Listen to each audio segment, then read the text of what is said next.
Anas ya bin Malik, dan hadis ini dihasankan oleh Syekh Albani dalam Sahih Al-Jami nomor 396. Rasulullah sallallahu alaihi wasallam bersabda, "Sab'un yajri lil 'abdi ajruhunna wa huwa fi qabrihi ba'da mautihi."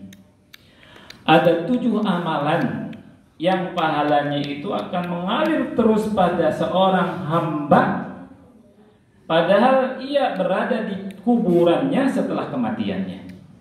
Apa saja? Kata Rasulullah SAW, yang pertama, man 'allama ilman, orang yang mengajarkan ilmu. Yang kedua, au ajran nahran, atau yang mengalirkan air sungai. Maksudnya diairkan buat kebutuhan orang-orang, buat kebutuhan manusia, buat kebutuhan kaum muslimin. Yang ketiga, au hafara bi'ran, atau yang menggali sumur. Jadi Bapak Ibu, amalan terbuka luas untuk kita. Ya, di beberapa tempat itu tidak ada sumur, subhanallah.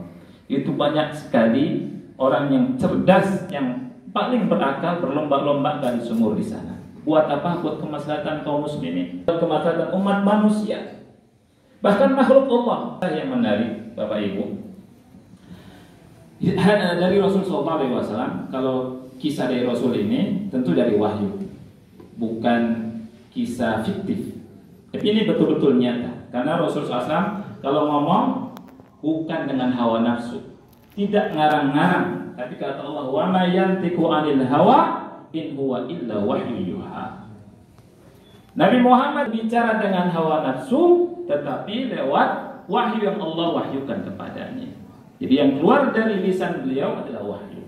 Kata Rasulullah SAW, dulu ada orang yang jalan, seorang laki-laki berjalan kehausan. Suatu saat ya, dia sangat kehausan dan kemudian melewati sumur. Akhirnya dia pun ambil airnya dan dia minum. Hilang rasa hausnya. Subhanallah, tiba-tiba ada anjing yang sangat kehausan. Maka dengan kasih sayang yang dia miliki, padahal anjing, perhatikan adik-adik, anjing yang kadang kita hinakan ya, dan itu nggak boleh ya, karena anjing itu makhluk Allah. Walaupun orang diupamakan dengan anjing itu hina, tapi tidak boleh kita sakiti, karena itu makhluk Allah. Kalau najisnya, iya najis. Kalau misalkan mencium liurnya ya. Nah, kemudian orang tadi memperhatikan anjing ini kehausan, sampai dia berkata, anjing ini kehausan seperti aku kehausan. Maka dia pun turun dan dia ambil air dan diminumkannya buat anjing tersebut.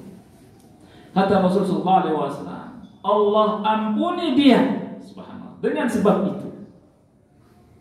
Kemudian para sahabat Rasulullah SAW bertanya ke Rasulullah SAW, wahai Rasulullah, apakah ada pahala sedekah kepada binatang? Kata Rasul sallallahu alaihi wasallam, wa fi kulli dzati kabidin ratbatin shadaqah atau ajrun. Kata Rasul sallallahu alaihi wasallam, ada pahala sedekah kepada setiap makhluk yang punya jantung atau hati yang masih basah. Subhanallah. Jadi kalau kita punya peliharaan harus dijaga, atau kucing atau apa, itu sedekah juga kita. Ya, Bapak Ibu yang Allah muliakan, dalam kisah tadi, ya, orang laki tadi mendapatkan ampunan besar dari Allah, rahmat dari Allah, dan dimasukkan ke surga karena ngambil air dari sumur tersebut untuk anjing. Bagaimana yang punya sumurnya itu, yang mewakafkan sumur itu, luar biasa, pahalanya tidak bisa ditandingi. Oleh karena itu, ini semangat buat kita semua orang-orang kaya yang punya amanah dari Allah, harta hendaknya dipikirkan untuk keselamatannya di akhirat. Ya, jangan seperti sebagian kita dengan harta itu santai-santai, foya-foya, pergi ke sana kemari, ya. kemudian hartanya habis, nanti diminta pertanggungjawaban di hadapan Allah kelak. Ya. Kemudian yang ke